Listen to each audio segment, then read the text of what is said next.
Hey, I wanted to share a quick message for anybody that's out there and feeling like with this whole black mama trauma thing that it can't get better and that there aren't any good relationships. And notice I didn't say perfect because,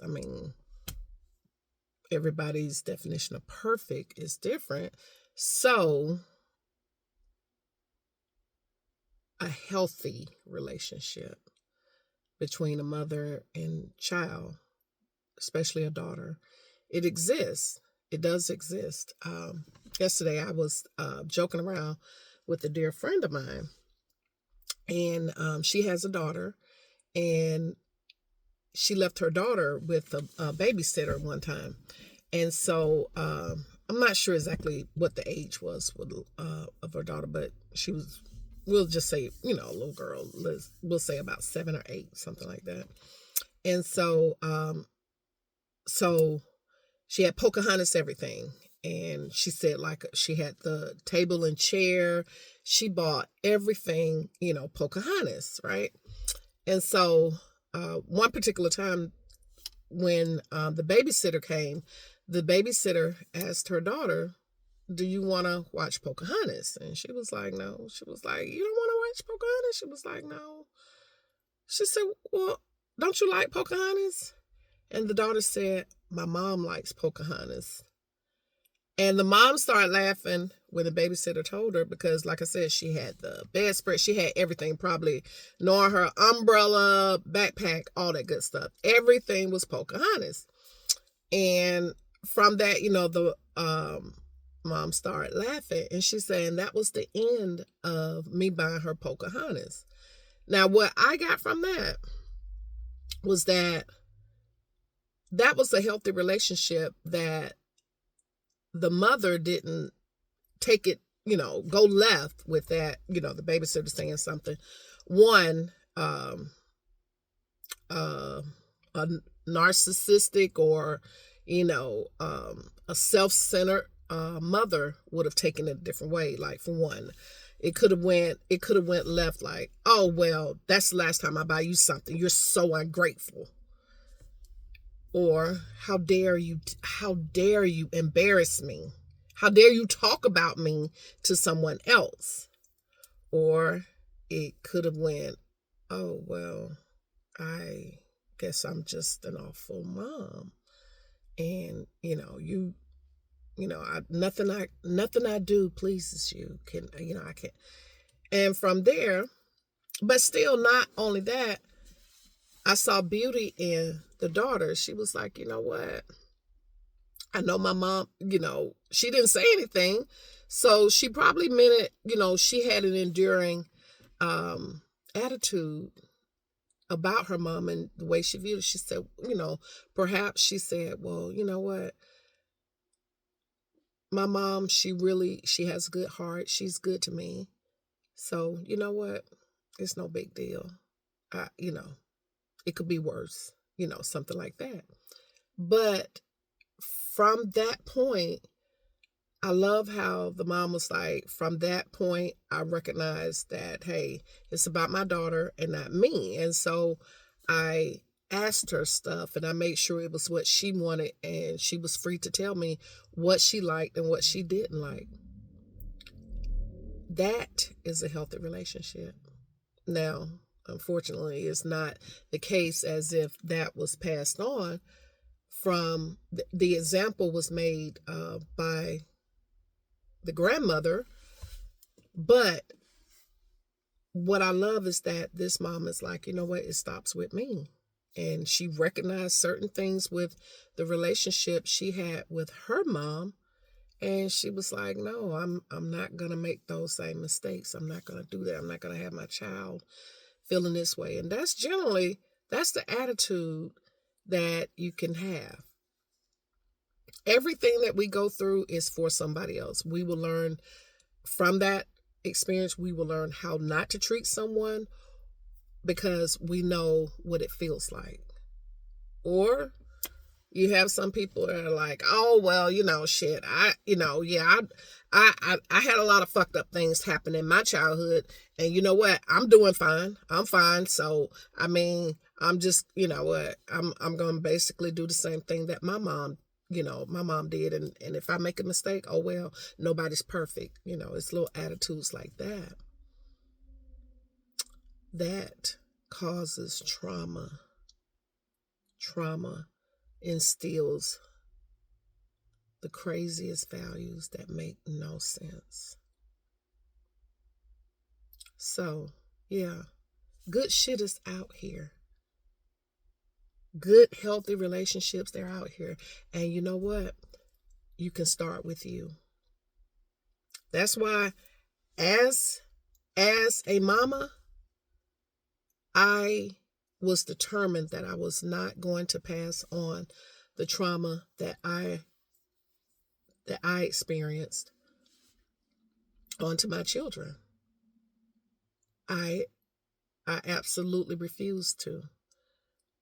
So that's why I'm in therapy.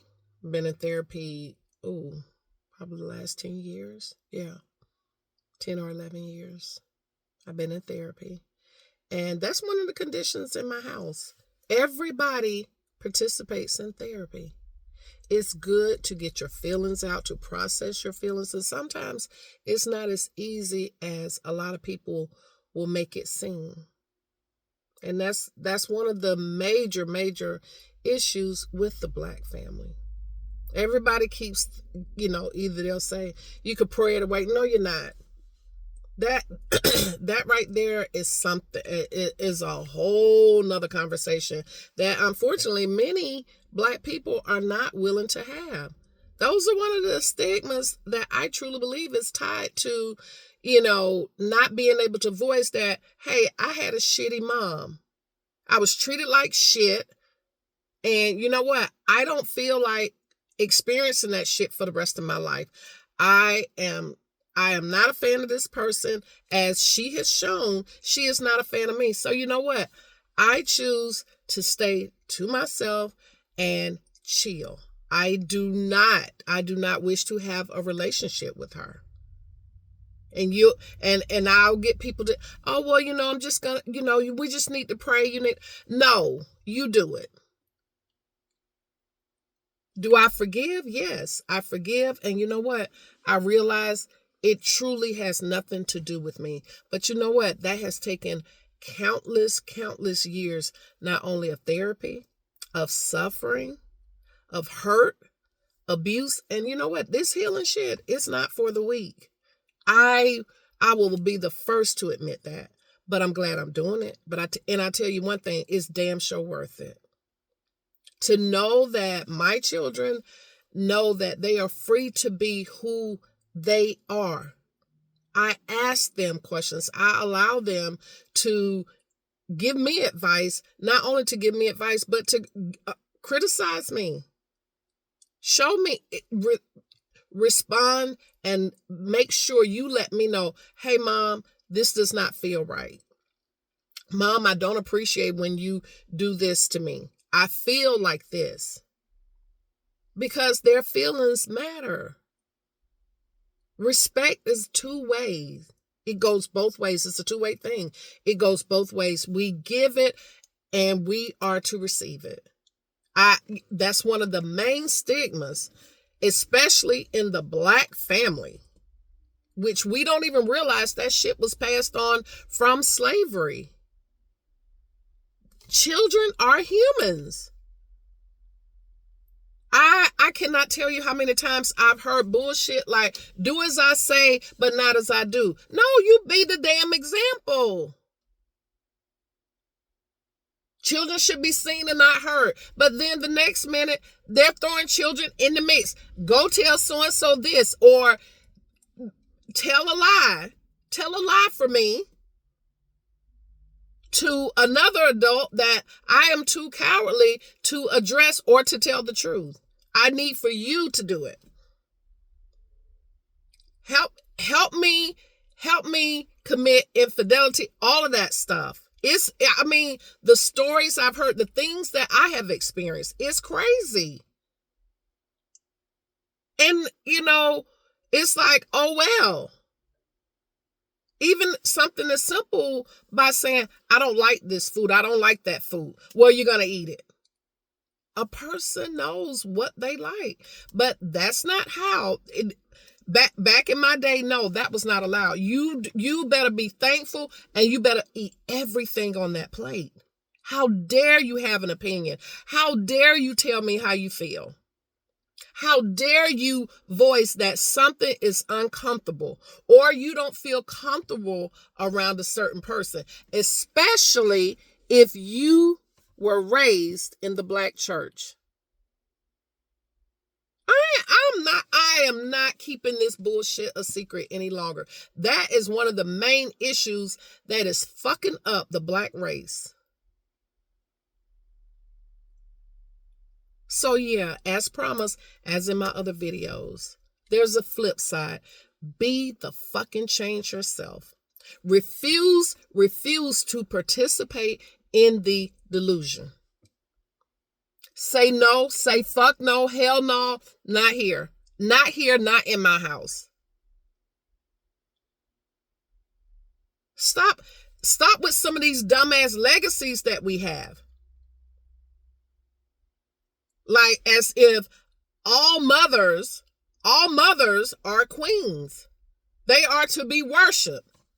Then the next minute you want to push the Bible down everybody's throat, but you don't want to address the part that even states in the Bible that parents are not to provoke their children. Everybody just wants to memorize that little part. Oh, it says in the Bible, honor your mother and father, so your days may be long. And they get mute. Or they change the subject whenever you refer to that Bible verse. Hell, and don't get me started on who wrote the Bible. But again, everybody is not ready for that conversation. But again, I want you to know, healthy, good, comfortable, loving, endearing relationships between mother and children, they exist.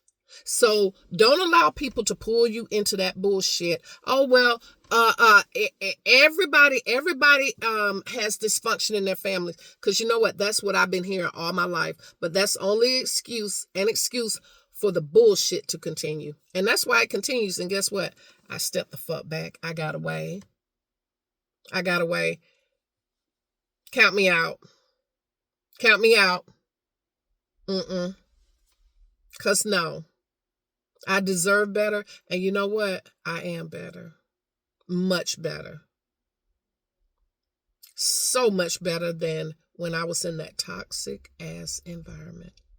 So you better do what you know you are supposed to do. You were chosen for a reason. Act like it. And put that damn baton down, that baton of toxic foolishness that keeps getting passed on and on to each generation. Put that shit down and leave it there. Leave that shit over there. And watch your life blossom. Watch love and peace and happiness and joy and so many other great things into your life. Why wouldn't God want you to have his ultimate best? And it's always not material shit, but it's that good shit. That good shit in here. Ain't nothing like it. And when you get it, when you experience, you better hold on tight and refuse to let anybody fuck it up. Till next time.